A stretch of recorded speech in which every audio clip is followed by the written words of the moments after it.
आप सभी YouTube family को राधे राधे, जय श्री कृष्णा। स्वागत करती हूँ अपने यूट्यूब चैनल पर।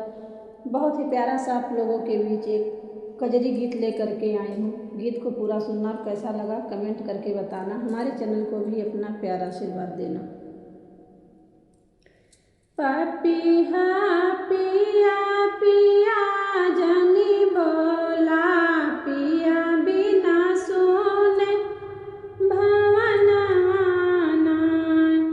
पपिहा पिया पिया जनी बोला, पिया बिना सोने भवन आना।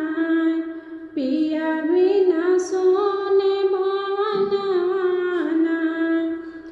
रतिया दिनवा बरस सावनवा, रतिया दिनवा बरस सावनवा।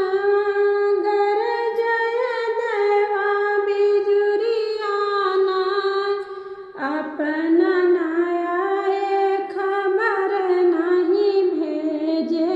रहिया तक नयन माना, अपना नाया खबर नहीं भेजे। रहिया तक नयन माना।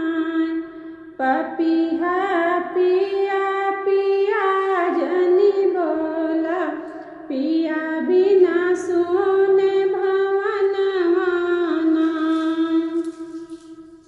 गमना कराई पिया गए परदेसवा, गमना कराई पिया गए परदेसवा। सुधी